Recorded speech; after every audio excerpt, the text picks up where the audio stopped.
Islamic scholar Mufti Muhammad Yusuf Taibi Hafizahullah Ta'ala, Fazil Madina University.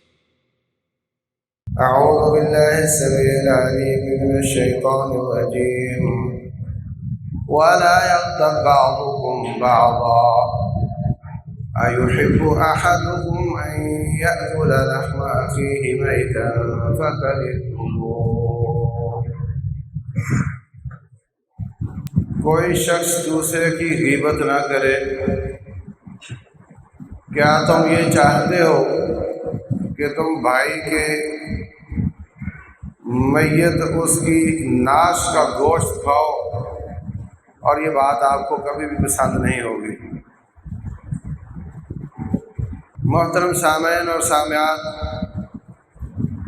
اللہ تبارک و تعالی اس کا دین انسان کی جان، مال اور اس کی عزت کی حفاظت کرتا ہے. رسول اللہ صلی اللہ علیہ وسلم نے حجۃ الوداع کے موقع پر فرمایا تھا، کل مسلم علی مسلم حرام، ہر مسلمان پر دوسرے کی یہ چیزیں حرام ہیں. مالہ وعرضہ ودمہ، اس کا خون بھی حرام ہے، اس کی عزت بھی حرام ہے، اور اس کا مال بھی حرام ہے.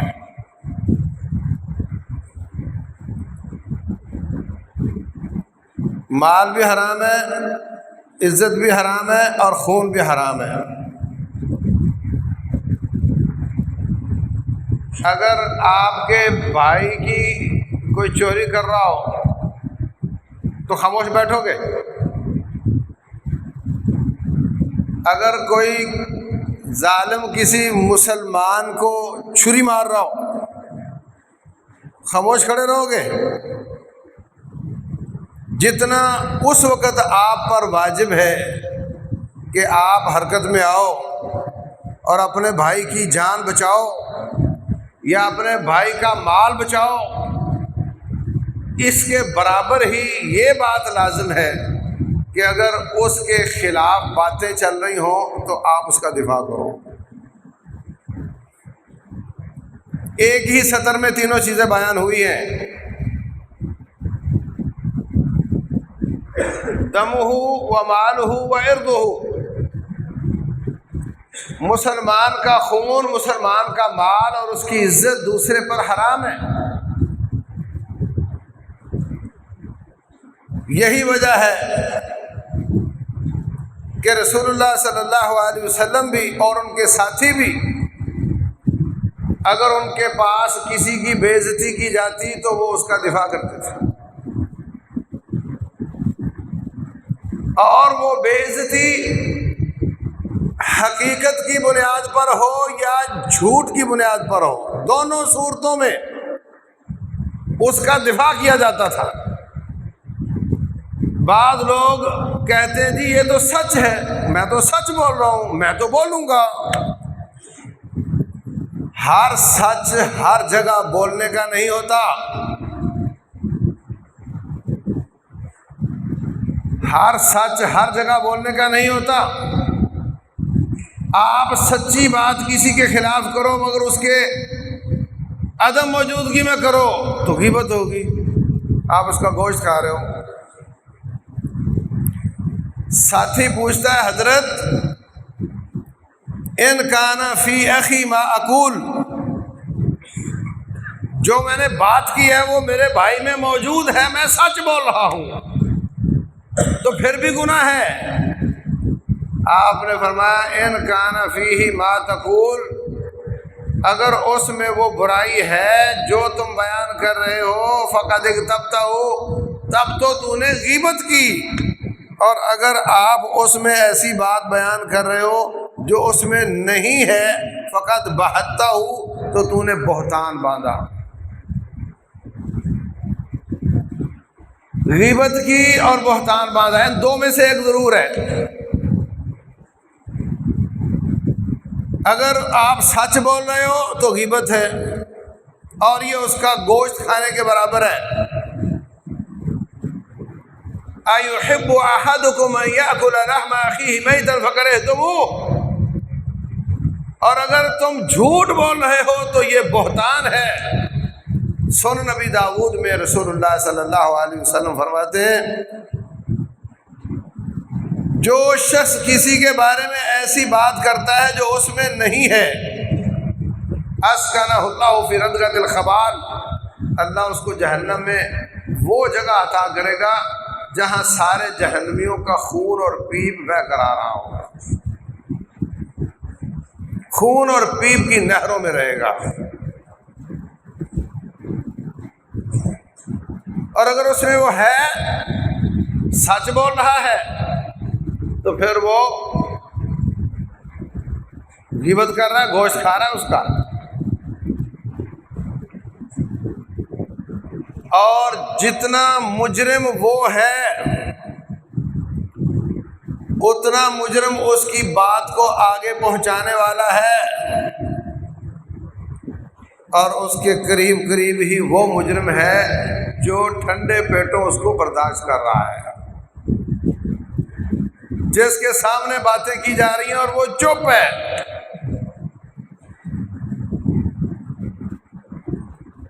جو اس کو آگے منتقل کرتا ہے وہ لگائی بجھائی کرتا ہے نا، کسی کی بات کسی کے خلاف، کسی کی بات کسی کے خلاف۔ رسول اللہ صلی اللہ علیہ وسلم فرماتے ہیں آپ جا رہے تھے سواری پہ تشریف فرما تھے، آپ کی سواری ڈر گئی، آپ سواری سے نیچے اترے، فرمائے دو قبریں کس کی ہیں؟ یہ صحیح بخاری کی حدیث ہے۔ کہا فلاں فلاں کی ہیں، فرمایا ان کو عذاب ہو رہا ہے، ان کو عذاب ہو رہا ہے، میرا جانور ڈر گیا ہے۔ پوچھا گیا سبب کیا ہے؟ فرمایا اما احدہما فکان یمشی بالنمیمہ، ان میں سے ایک وہ لگائی بجھائی کرتا تھا، کسی کی برائی نقل کرتا تھا آگے، پتہ چلا اس نے تیرے بارے یہ کہا، پتہ چلا اس نے تیرے بارے یہ کہا، وہ چغلیاں آگے منتقل کرتا تھا، اس وجہ سے اب تنگ قبر میں اس کو عذاب دیا جا رہا ہے۔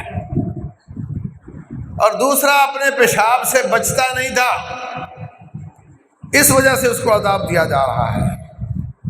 تو جو چغلی کرتا ہے، سچ بولتا ہے، وہ بھی مجرم، جو جھوٹ بولتا ہے وہ بہتان باندھتا ہے، ڈبل مجرم، اور جو اس کی چغلی کو آگے پہنچاتا ہے وہ بھی مجرم، اور جو اس کو چپ کر کے سنتا رہتا ہے وہ بھی مجرم۔ رسول اللہ صلی اللہ علیہ وسلم فرماتے ہیں من ذب عن ارد المسلم ارد اخیہ، ایک روایت میں عن لحم اخیہ، کوئی شخص دوسرے کا گوشت کھا رہا تھا اور تیسرا آدمی اس کا دفاع کرتا ہے کہ مت کھاؤ اس کا گوشت، اللہ تبارک و تعالیٰ اپنے اوپر فرض کر لیتا ہے کہ اس کو جہنم میں نہیں جانا۔ کان حقا علی اللہ ان یعتقہ من النار، اللہ اپنے اوپر فرض کر لیتا ہے کہ اس کو میں جہنم سے بچا کے رکھوں گا۔ اللہ اکبر۔ آپ کی بیوی عائشہ صدیقہ رضی اللہ تعالی عنہ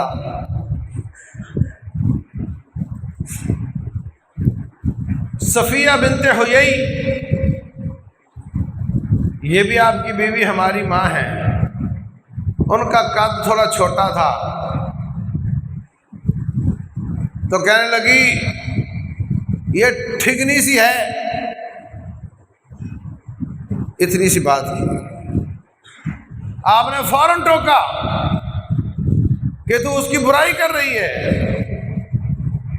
لو انکی قلت کلمۃ، عائشہ تو نے ایک ایسا جملہ بولا ہے، لو مزجت بماء البحر لمزجت، اگر اس جملے کو سمندروں میں ڈال دیا جائے تو سارا پانی متغیر ہو جائے۔ یہ چھوٹی سی بات تو آپ کرتے رہتے ہیں، اس کا ناک دیکھو کیسا ہے، اس کے کان دیکھو کیسے ہیں، اس کے سر کا ماتھا دیکھو کیسا ہے، رنگ دیکھو اس کا کیسا ہے، لمبا ہو تو لمبے کا تانا، چھوٹا ہو تو چھوٹے کا تانا، موٹا ہو تو موٹے کا تانا، دبلا ہو تو دبلے کا تانا۔ اللہ المستعان۔ کبھی آپ نے سنا ہے اور وجہ دیکھی اپنی، یہ لفظ سنا کبھی؟ یہ کیا کہنا چاہ رہا ہے کہ تیرا چہرہ اچھا نہیں ہے۔ میرے عزیز بھائیوں، اس کی باز گشت بہت دور جاتی ہے۔ کوئی بھی پروڈکشن ہو، اس کی خرابی بنانے والے کے سر جایا کرتی ہے۔ بلڈنگ کی دیوار ٹیڑھی ہو تو گالی مستری کو جاتی ہے۔ بلڈنگ کی دیوار ٹیڑھی ہو تو لوگ اینٹوں کو گالیاں دیتے ہیں، یا بنانے والے مستری کو گالی دیتے ہیں۔ اگر آپ اللہ کی پیداوار انسان کے کسی عیب کا تانا دو گے تو یہ دراصل اس کو تانا نہیں ہے، اس کے بنانے والے کو تانا، کیونکہ اس کے کان اس طرح کے اس نے نہیں بنائے، اس کی وجہ اس نے نہیں بنائی، یہ بنانے والے نے بنائی ہے۔ یہ تیرا جملہ بتاؤ سمندروں کو کڑوا کرنے والا ہے یا نہیں؟ تو رسول اللہ صلی اللہ علیہ وسلم نے فوراً ٹوکا کہ خبردار، ایسی بات نہیں کرنی۔ اللہ اکبر۔ ایک دفعہ رسول اللہ صلی اللہ علیہ وسلم نے فرمایا، این مالک بن دخشن، اور مالک بن دخشن کہاں ہے؟ نظر نہیں آ رہا۔ دوسرا ساتھی کہتا ہے ادھر ہی ہوگا کہیں، منافق، اللہ اس کے رسول سے محبت نہیں کرتا صلی اللہ علیہ وسلم۔ آپ نے فرمایا خبردار ایسی بات نہ کرو، تم جانتے نہیں اس نے اللہ کو خوش کرنے کے لیے لا الہ الا اللہ پڑھا ہوا ہے، اس کے خلاف ایسی بات نہ کرو۔ آپ نے فوراً ٹوک دیا۔ انسان تو انسان ہے، زندہ تو زندہ ہے، وفات پا جانے والے کے خلاف بات بھی نہیں سنی۔ ماعز بن مالک رضی اللہ تعالیٰ عنہ سے غلطی ہو گئی اور انہوں نے اعتراف کر لیا۔ ان کو رجم کرنے کے لیے شہر سے تھوڑا باہر نکلے، پتھروں کے ساتھ رجم کیا، اس کا کچھ خون کسی کے کپڑوں کو لگ گیا۔ ہاں، ایک کپڑے والا واقعہ عورت کا ہے۔ اس کو جب رجم کر رہے تھے تو ایک دو ساتھی راستے میں واپسی پر باتیں کرتے ہوئے آ رہے ہیں، کہتے ہیں کہ غلطی ہو گئی، انسان سے غلطی ہو جاتی ہے، چپ چاپ بتاتا نہیں کسی کو، اپنے اوپر پردہ ڈالتا، اور آ کر کے نبی صلی اللہ علیہ وسلم سے کہتا جی مجھ سے کوئی گناہ ہوا ہے، آپ میرے لیے استغفار کر دیں، تو آپ اس کے لیے استغفار کر دیتے، اللہ اس کو معاف کر دیتا۔ لیکن آپ آ کر کے چوراہے میں بھانڈا پھوڑ دیا اور کہا کہ جناب مجھ سے گناہ ہو گیا، اور جانوروں کی طرح پتھر کھا کھا کے مرا، اس سے اچھا نہیں تھا چپ رہتا؟ کون سے اس کے خلاف گواہ تھے؟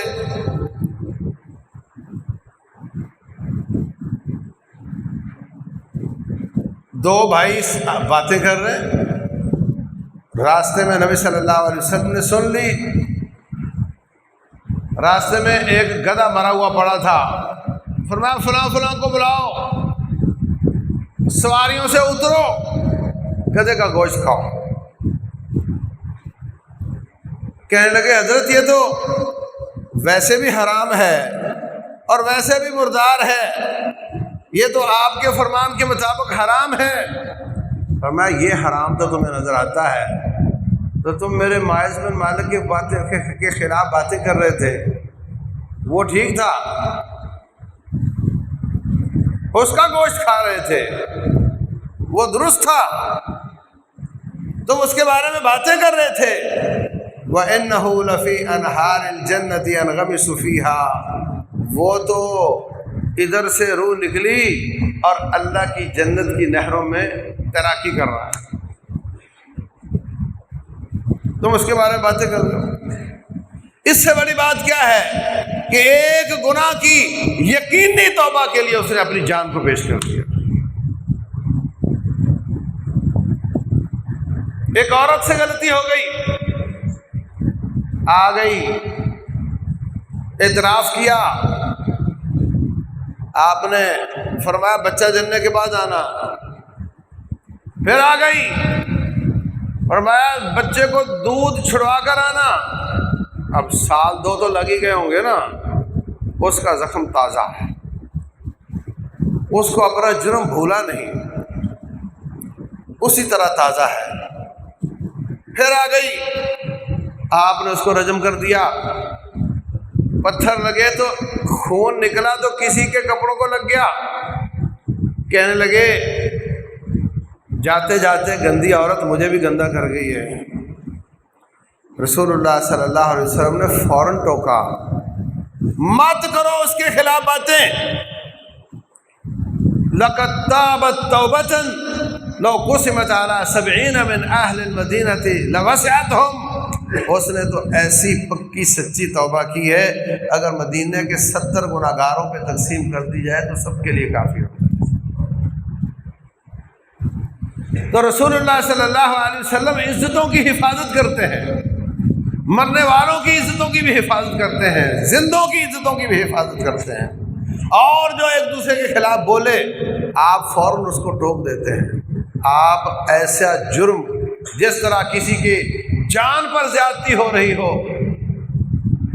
تو اس کا دفاع لازم ہے، کسی کا مال چوری ہو رہا ہو تو اس کا دفاع لازم ہے، ایسے کسی کی عزت سے کھیلا جا رہا ہو تو وہ بھی دفاع لازم ہوتا ہے، اور نبی صلی اللہ علیہ وسلم اپنا فرض ادا کریں۔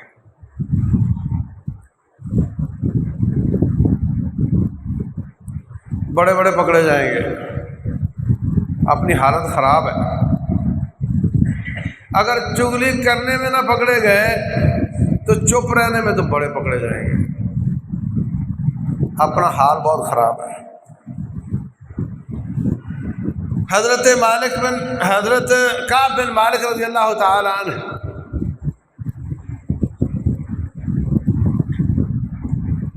کہتے ہیں کہ میرا پورا پلان تھا، پوری تیاری تھی کہ میں نے تبوک کے مارکے میں جانا ہے، جوان آدمی تھا، سوچا کہ نبی صلی اللہ علیہ وسلم تو قافلے کو لے کر چلتے ہیں، جو آہستہ چلتا اس کے حساب سے چلتے ہیں تاکہ سب کو ساتھ لیا جائے، میں تو تیزی سے نکل جاؤں گا، میں تو ان کو پکڑ لوں گا، میں لیٹ بھی نکلا تو پہنچ جاؤں گا، ابھی جاتا ہوں صبح جاتا ہوں شام جاتا ہوں صبح جاتا ہوں شام جاتا ہوں۔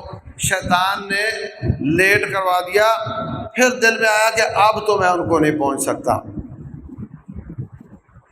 رہ گئے 3 لوگ تھے جو سچے تھے، عذر کے بغیر رہ گئے، تینوں کو اللہ تبارک و تعالیٰ نے سزا دی، ان میں سے ایک یہ بھی تھے کعب بن مالک رضی اللہ عنہ۔ جب تبوک پہنچے تو رسول اللہ صلی اللہ علیہ وسلم نے پوچھا کعب بن مالک کہاں ہے؟ ایک کہتا ہے اس نے اپنے مسل دیکھے ہوں گے کہ میں بڑا جوان ہوں تو میں کیوں جاؤں مارکے میں، اس کی جوانی نے اس کو روک لیا ہوگا۔ اللہ اکبر۔ معاذ بن جبل رضی اللہ تعالیٰ نے فوراً بولے کہ چپ خاموش ہو جا، ہمارے علم کے مطابق کعب بن مالک بڑا نیک آدمی ہے، ایسا بالکل نہیں ہے، کوئی نہ کوئی وجہ ہوئی ہوگی۔ اس طریقے سے وہ لوگ اپنے بھائی کی عزت کا دفاع کیا کرتے تھے، اور رسول اللہ صلی اللہ علیہ وسلم فرماتے ہیں کہ جس نے بھائی کی عزت کا دفاع کیا اللہ تبارک و تعالیٰ اپنے اوپر لازم کر لیتا ہے کہ میں نے اس کو جہنم سے آزاد کر دیں۔ دوسری روایت میں فرمایا جو شخص اپنے بھائی کا دفاع کرتا ہے دنیا میں، رب ذوالجلال اس کا دفاع کرے گا آخرت میں۔ اور یہ سنت ہے اللہ تبارک و تعالیٰ کی کہ جو آپ اچھا سلوک کریں گے مسلمان کے ساتھ، وہی اچھا سلوک اللہ تعالیٰ آپ کے ساتھ کرے گا۔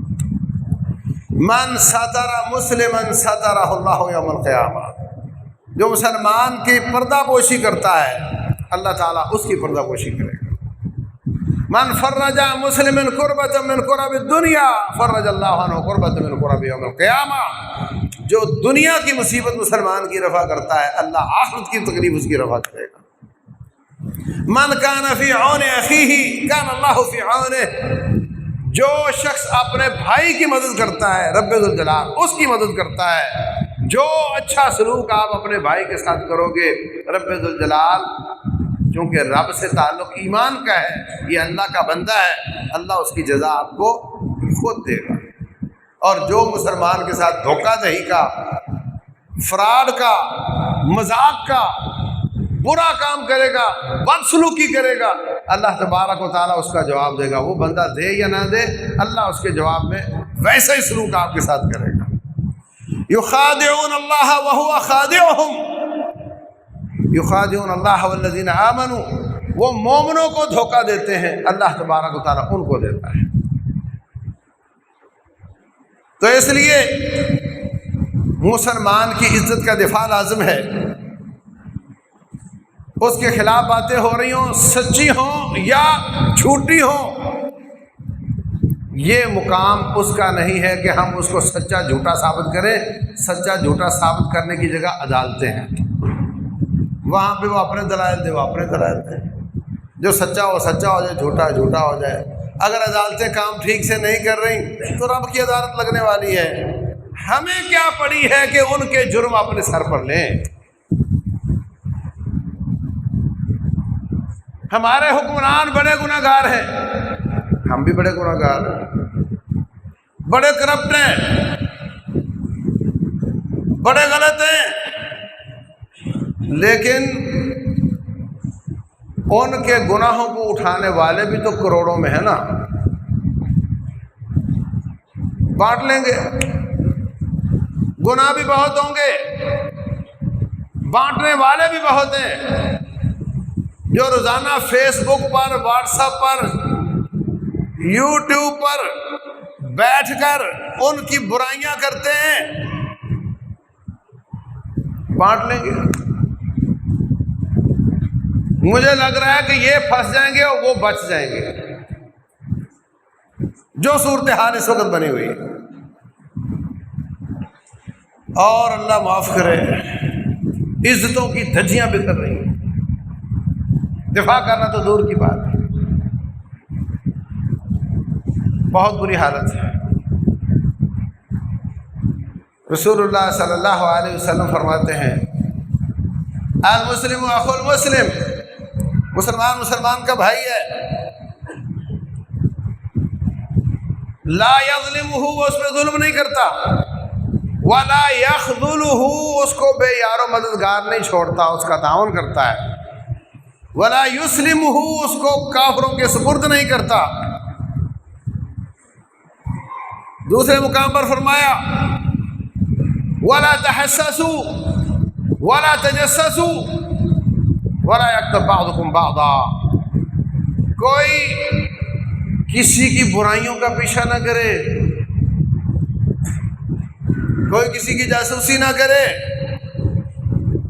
مسلمان کی جاسوسی نہ کرے۔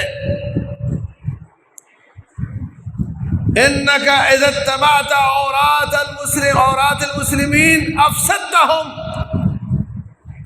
اگر تو مسلمانوں کے عیب تلاش کرنے لگ گیا تو تو فساد پیدا کر دے گا، تباہی لے آئے گا، بربادی آ جائے گی۔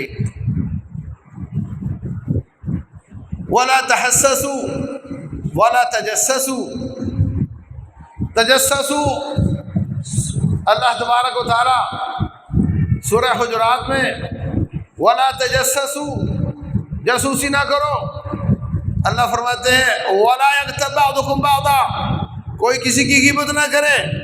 جاسوسی یہ ہوتی ہے کہ بندہ پیچھے لگا دینا، کیمرے لگا دینا، اور وہ ان کے خفیہ کیمرے ان کی ویڈیو بناتے ہوں، ان کی آوازیں سنتے ہوں۔ زیادہ تر یہ آنکھ پر بولا جاتا ہے تجسسو، اور تحسسو یہ ہوتا ہے خبریں تلاش کرنا، خبروں کی ٹو میں رہنا، کان لگا کر دوسروں کی باتیں سننا۔ ولا تحسسوا، یوسف علیہ السلام کے بارے میں حضرت یعقوب علیہ السلام فرماتے ہیں یا بنی اذهبوا فتحسسوا من یوسف، اور میرے بیٹو جاؤ لوگوں سے پوچھو، کوئی میرے بیٹے کے بارے میں خبر لا کر دو۔ فتحسسوا، اور فرمایا نہ تحسس کرو، نہ تجسس کرو، نہ لوگوں کی رپورٹیں جمع کرو، اور نہ ان کی ویڈیو بناؤ، نہ آڈیو بناؤ۔ ایک جاسوسی ہوتی ہے مسلمانوں کی مضبوطی کے لیے کہ جو شخص مسلمانوں کی حکومت کے خلاف کام کرنا چاہتا ہے، ہمارے جاسوس پوری دنیا میں جائیں گے، وہ دشمن کی جاسوسی کریں گے، اس کے پیچھے ایک ہدف ہوتا ہے۔ یا ملک کے اندر جو تخریب کار ہیں، جو فساد مچانے والے ہیں، ان کی خبریں لینا، یہ ایک الگ چیز ہے۔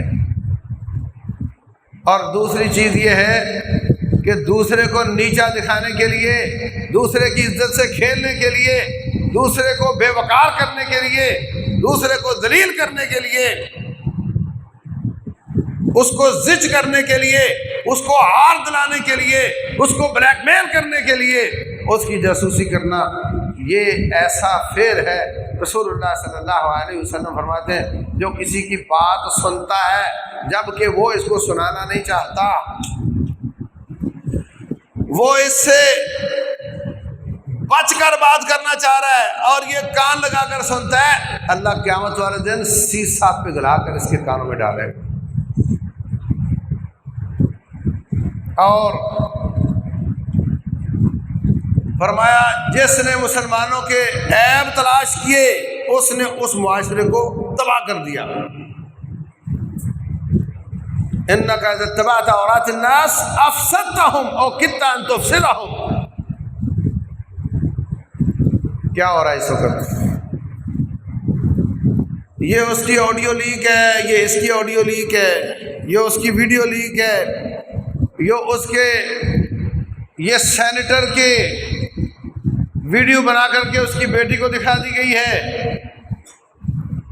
یہ جج کی آڈیو لیک کر دی گئی ہے، اور یہ جناب جھوٹے کیس بنا دیے گئے ہیں۔ جو حکمرانی میں آتا ہے وہ یہی کچھ کر رہا ہوتا ہے، اللہ معاف کرے۔ کوئی بھی دودھ کا دھلا نہیں ہے، یہ اس کو برا، وہ اس کو برا، وہ اس کی آڈیو ویڈیو لیک کر کے بلیک میل کر کے اپنی مرضی کے فیصلے۔ انا للہ و انا الیہ راجعون۔ اور یہ باتیں آپ سمجھتے ہیں کہ اخلاقیات کی حد تک تباہی لا رہی ہیں، ایسا نہیں ہے۔ اس وقت ملک کی صورتحال نہایت نازک ہے، وہی کیفیت جو 71 میں تھی کہ فوج کو کارنر کر دیا جائے، فوج کے خلاف ایسا ذہن بنا دیا جائے کہ کل اگر فوج ملک کے دفاع کے لیے نکلتی ہے تو کوئی اس کا تعاون کرنے کو تیار نہ ہو۔ تو فوج جتنا چاہے بجٹ دے دے، جب آپ اس کے اور عوام کے درمیان دیوار حائل کر دیں گے تو وہ تو کچھ نہیں کر سکے گی، اور جب فوج دفاع نہیں کر پائے گی تو پھر یہ کیا ہوا تھا 71 میں؟ آپ کے پاس اگر ایٹمی ٹیکنالوجی، میزائل ٹیکنالوجی ہے تو آپ کو چلانا آتا ہے، جس نے چلانا ہے اس کو اگر آپ نے فیل کر دیا، اللہ نہ کرے، اور ایک فوج ظفر موج ہے جو سوشل میڈیا پر بیٹھتی ہے اور ان میں سے تھوڑے سے سیاسی جماعتوں کے لوگ ہیں، اور باقی انڈیا کی لابی ہے، امریکن ہیں، ہندو ہیں، یہودی ہیں، وہ ایک پارٹی بن کر دوسرے کے خلاف، وہ اس کی پارٹی بن کر اس کے خلاف. اور صورتحال اس وقت یہ ہے، اللہ معاف کرے، کہ اگر ان میں سے کوئی سیاسی پارٹی دوسرے کو کافر قرار دے دے تو یہاں گلے کٹنے شروع ہو جائیں گے.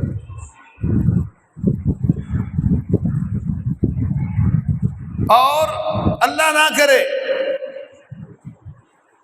اس حالت میں اگر کوئی بیرونی مداخلت ہو جائے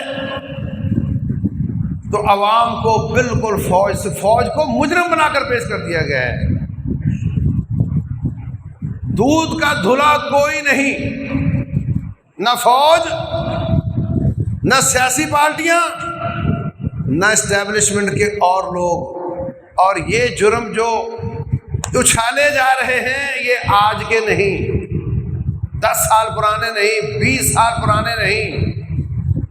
صرف فرق یہ ہوا ہے کہ سوشل میڈیا کی انٹری سے ان کو اچھالا جا رہا ہے. جرم سب کے پرانے ہیں، جو کرپشن کرتے ہیں وہ پرانا ہی کرتے ہیں، جو دھوس کرتے ہیں وہ دیر ہو گئی کرتے ہیں، جو فیصلے بکتے ہیں تو بہت پرانی بات ہے. کرپشن کو، فیصلوں کے بکنے کو، دھوس اور دھاندلی کو کبھی بھی ڈیفینڈ نہیں کیا جا سکتا. یہ قابل مذمت ہیں، وہ کسی پارٹی میں بھی ہوں قابل مذمت ہیں، کوئی شک کی بات نہیں ہے. لیکن سچ کے نام پر ان کو اچھال کر اس وقت وہ کیفیت بن چکی ہے کہ ہم اپنے آپ کو غیر محفوظ سمجھ رہے ہیں. اور ایسی صورتحال ہے کہ بات کرنا مشکل ہو رہا ہے. اور یہی وہ فتنہ ہوتا ہے کہ جب کوئی اچھے کو اچھا کہہ بھی نہ سکتا ہو. 71 میں یہی کچھ ہوا تھا. ایک سیاسی پارٹی ایسی فرعون بن گئی تھی کہ اس کے خلاف کوئی زبان نہیں کھول سکتا تھا. عوامی اکثریت اس کے پاس تھی، مغربی پاکستان میں اس کے پاس تھی، مشرقی میں اس کے پاس تھی. اور جو باقی سیاسی پارٹیاں تھیں ان کو ایسا کارنر کر دیا گیا تھا کہ وہ بات نہیں کر سکتے تھے. بڑے بڑے کلگی والے زبان نہیں کھول سکتے تھے. اور اس دھوس کی حالت میں ملک کو دولخت کر دیا گیا اور کوئی دفاع کرنے والا نہیں تھا، کوئی دفاع کرنے والا نہیں. یاد رکھو، آئیڈیل صورتحال خلافت اسلامیہ کی ہوتی ہے جس میں خلیفے کا آرڈر نہیں چلتا، رب الجلال کا آرڈر چلتا ہے. وہ اللہ کی حدود کو نافذ کرتا ہے، اللہ کے احکام کو نافذ کرتا ہے، اور وہ اپنے وزیروں، مشیروں، شورا کے سامنے جواب دہ ہوتا ہے کہ آپ نے یہ فیصلہ کیوں کیا، آپ نے یہ خرچہ کیوں کیا. اس کے بعد کی کیفیت ملوکیت کی ہوتی ہے. بادشاہ ہے، اگر نیک ہے تو بہت اچھا ہوتا ہے، وہ بھی فیصلے کرے گا، کچھ غلطیاں بھی کرے گا. لیکن جو صورتحال اس وقت اس ڈیموکریسی کی ہے اس میں تو اللہ معاف کرے جو بھی آتا ہے وہ خلیفۃ المسلمین والے اختیارات چاہتا ہے، اور آتا وہ ڈیموکریسی کے ذریعے ہے. چاہتا ہے ساری اسٹیبلشمنٹ میری جیب میں ہو اور میں جو چاہوں کروں. ایک جیب میں میرے جج ہوں، دوسری میں فوج ہو، جو بھی آتا ہے وہ یہی چاہتا ہے. اور صورتحال اس کی یہ ہے کہ انٹرنیشنل اسٹیبلشمنٹ کے کل پرزے ہوتے ہیں، حکم اوپر سے آ رہے ہوتے ہیں، نافذ یہاں ہو رہے ہوتے ہیں، اور چاہتے ہیں کہ ہمارا آرڈر رد نہ ہو، سب کے سب میرے نیچے لگے ہوئے ہوں. ما اریکم الا ما ارا وما اہدیکم الا سبیل الرشاد. فرعون کہتا تھا جو میری رائے ہے صرف وہی رائے ہے، اور جو میں کہتا ہوں وہی سیدھا راستہ ہے. میری بات کو کوئی رد نہ کرے، میرے آگے سے کوئی بولے نا. جو بھی آتا ہے وہ عوام کا سوچنے کی بجائے وہ یہ سوچتا ہے کہ کون کون میرے آرڈر کو ڈینائی کر سکتا ہے، ان کا علاج پہلے کرو. فوج کا علاج کرو، عدالتوں کا علاج کرو، بیوروکریسی کا علاج کرو. وہ اسی چکر میں پھنس پھسائیے میں نکل جاتا ہے، پھر ایک اور آ جاتا ہے. ٹارگٹ سب کا یہ ہوتا ہے، کوئی اس سے مستثنا نہیں ہے کہ آؤں میں جمہوریت کے ذریعے اور بنوں میں خلیفۃ المسلمین، اور میرے آرڈر کو سب مانے. اور یہ بڑی خطرناک بات ہے، بڑی خطرناک بات ہے. اور وہ ہوگا انٹرنیشنل اسٹیبلشمنٹ کا نمائندہ، اور بسا اوقات وہ ان کو گالیاں بھی دے رہا ہوگا، یہ بھی ہو سکتا ہے. یہ فتنے ہیں بھائیوں. کیا چل رہا ہوتا ہے حقیقت میں اور کیا خبروں میں آ رہا ہوتا ہے، کیا یہ دونوں چیزیں برابر ہیں؟ جو خبروں میں آ رہا ہوتا ہے وہی کچھ پیچھے ہو رہا ہوتا ہے. لیکن میں واٹس ایپ پہ بیٹھا، فیس بک پہ بیٹھا، ٹویٹر میں بیٹھا، بس وہ ایک رجحان بن جاتا ہے اور اس پہ پھر چلتا چلا جا رہا ہوتا ہوں. کون غلط ہے کون صحیح ہے اس کا فیصلہ میں نہیں کر سکتا، لیکن کم از کم اپنے ہاتھ کو تو روک سکتا ہوں. کم از کم میں کسی کی عزت نہ اچھالوں، کم از کم مجھ سے وہ قیامت والے دن لینے والا نہ ہو، میں اس کا دیندار نہ ہوں. میں اتنا تو کر سکتا ہوں. وہ ایک دوسرے کو برا کہتے ہیں اور یہ بیٹھا نہ اس کا کوئی حصہ نہ اس کو کچھ ملے گا، یہ بیٹھا جناب چلا رہا ہوتا ہے. لا یسخر قوم من قوم عسى ان يكونوا خيرا منهم. کوئی کسی کو مذاق نہ کرے، قرآن کا فیصلہ ہے. اور یہاں ایک سیاستدان کے اوپر سر کسی اور کا لگا کے اور اس کی ویڈیو کسی اور کا نہ منسوب کر کے اس کو کوئی خاص ٹکڑا کاٹ کے مذاق کیا جا رہا ہوتا ہے، اس کی آواز کاٹ کے اپنی آواز لگا کر کے مذاق کیا جا رہا ہوتا ہے، اور ہم بڑی خوشی سے اس کو انٹرٹینمنٹ کر رہے ہوتے ہیں، جناب آگے بھیج رہے ہوتے ہیں. کیسے مسلمان ہو کہ قرآن کے احکامات آپ کو کچھ نہیں، کوئی فائدہ نہیں دیتے.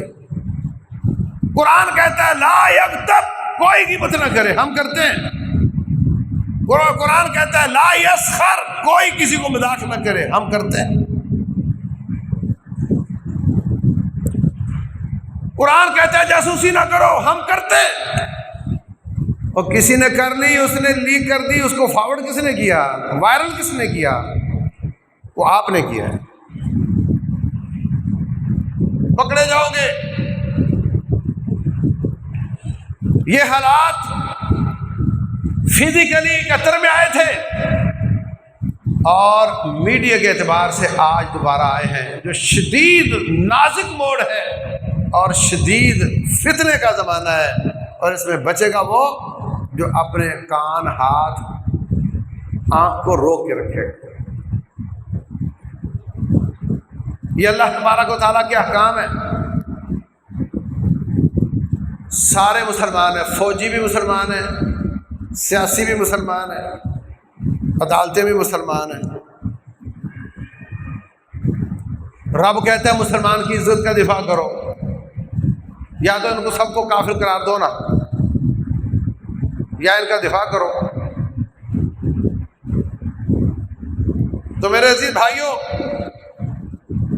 چڑیاں ہاتھ سے نہیں پکڑی جاتی، مگر آپس میں لڑ رہی ہوں تو ہاتھ سے آپ پکڑ سکتے ہیں. اس وقت اتنی کمزوری کی کیفیت ہے آپ کی، اس قدر کمزور کیفیت ہے آپ کی کہ کسی وقت کچھ بھی ہو سکتا ہے. معیشت کا بیڑا گرک ہو چکا ہے، قرضے سر پہ چڑھے ہوئے ہیں، اور آپس کی لڑائی، بڑھائی اور پریشانی کون سچا ہے، کون قانون کے مطابق ہے، کون نہیں ہے، میں اس چکر میں نہیں پڑتا۔ میں کہتا ہوں اپنا ہاتھ روکو، اپنا کان روکو، اپنی آنکھ روکو، اور ہر چیز نہ سننے کی ہوتی ہے، نہ پڑھنے کی ہوتی ہے، نہ فارورڈ کرنے کی ہوتی ہے۔ ساری سازشیں ناکام ہو سکتی ہیں اگر ہم اپنے موبائل پر اپنے انگوٹھے کو روک لیں، آگے جانا بند ہو جائے، شر اتنی دب جائے گی وہاں پہ۔ شر تو پہلے دن سے ہی ہے، جتنے جرم اس وقت ہو رہے ہیں ان میں سے کوئی بھی نیا جرم نہیں ہے۔ اگر ایک سیاسی پارٹی کہتی ہے قانون کو پامال کیا جا رہا ہے، آئین کو، یہ بھی پامالیاں بہت ہوئی ہیں ملک میں، میں یہ نہیں کہتا کہ وہ ٹھیک ہوئی ہیں، مگر بہت ہوئی ہیں۔ اگر جاسوسیاں کر رہے ہیں، غلط کر رہے ہیں، یہ بھی پرانا وتیرہ ہے۔ اگر دھاندلی اور دھونس ہوتا ہے، غلط فیصلے ہوتے ہیں، تو نیا کام نہیں ہے۔ نیا کام ہم کر رہے ہیں کہ ان کی ان گناہوں کو اپنے سر لے رہے ہیں اور اس کو آگے پورے دنیا میں پھیلا رہے ہیں، یہ ہم کر رہے ہیں، اور یہ بہت بڑا فتنہ ہے۔ وہ ساری برائیاں چھپ جاتی، اس کا نقصان کم ہو جاتا اگر ہم اپنے آپ کو روک لیتے ہیں۔ اس کو وائرل کرتے ہیں، ہم کرتے ہیں۔ رسول اللہ صلی اللہ علیہ وسلم نے فرمایا، میں نے معراج کی رات بندہ دیکھا، ہائے، اس کو ایک فرشتہ باچھوں کو کاٹتا تھا گدی تک، پھر آنکھ کو گدی تک، پھر الٹے ہاتھ کو کاٹتا تھا تو سیدھا ہاتھ صحیح ہو جاتا تھا، پھر اس کو کاٹتا تھا تو وہ صحیح ہو جاتا تھا، قیامت تک اس کا منہ کینچی سے کاٹا جاتا رہے گا۔ کہا اس کا جرم کیا ہے؟ کہا کان یکذب کذبۃ تبلغ الآفاق۔ مجھے یہی اسی طرح یاد پڑ رہی ہے کہ یہ جھوٹ بولتا تھا، اس کا جھوٹ آفاق تک چلا جاتا تھا۔ اس حدیث کی اتنی وضاحت عہد صحابہ میں نہیں ہوئی ہوگی جتنی آج کے سوشل میڈیا کے زمانہ میں ہو رہی ہے۔ اس زمانے میں جھوٹ کو آفاق تک پہنچانا بڑا مشکل کام تھا، آج سیکنڈ کا کام۔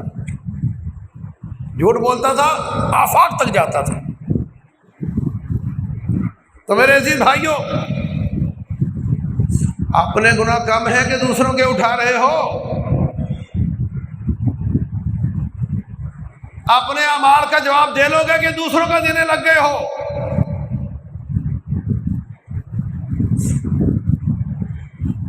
اپنے قدموں پہ کلہاڑی مار رہے ہو؟ اپنے کمائے ہوئے مال سے، بجٹ سے فوج کو پالتے ہو اور پھر اس کو برا کہہ کے فیل کرتے ہو؟ جو انہوں نے تجھ سے لینا تھا لے لیا، اب جو تو نے ان سے لینا تھا دفاع کا کام، اس سے اس کو ناکام کر رہے ہو؟ کہاں کی عقل مندی ہے یہ؟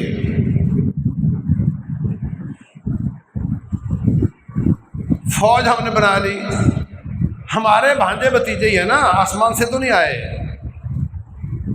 ان پر خرچہ بھی کر لیا، ان کو میزائل بھی دے دیا، ان کو ایٹم بم بھی دے دیا، اب جو ان کے دفاع کا کام ہے اس کو اپنے ہاتھوں سے فیل کر رہے ہو، اس کو بدنام کر کے۔ کیا تیرے بدنام کرنے سے ان کی اصلاح ہو جائے گی؟ یہ ضرور ہوگا کہ تو ان کو بدنام کر دے گا، تو جو میں نے آیات احادیث پڑھی ان کی خلاف ورزی کر کے رب کا دیندار بھی ہوگا، اور اگر وہ کل آپ کا دفاع کرنے آتے ہیں تو وہ نہیں کر پائیں گے تیری کرتوتوں کی وجہ سے۔ یہ بات درست ہے کہ کمزوریاں ہر ایک میں ہیں، اس میں کوئی شک کی بات نہیں ہے۔ تو عزیز بھائیوں، اپنے ہاتھوں پاؤں کو روکو۔ ان السمع والبصر والفؤاد کل ذلک کان عنہ مسئولا۔ یہ جو اعضاء رب ذوالجلال نے دیے ہیں یہ آپ کے پیپر ہیں، ان میں سے ایک ایک کے بارے میں اللہ پوچھے گا کہ تو کیا کرتا رہا۔ روکو اپنی اولادوں کو، یہ موبائل بہت بڑا فتنہ ہے، زندگی برباد کرتا ہے۔ زندگی کس کو کہتے ہیں؟ سالوں کو، مہینوں کو، گھنٹوں کو، یہ تیرے گھنٹے برباد نہیں کرتا، یہ زندگی برباد کرتا ہے اور پھر فتنے پیدا کرتا ہے، تیرا دفاع کمزور کرتا ہے۔ تو اللہ تبارک و تعالی ہم سب کو معاف فرمائے۔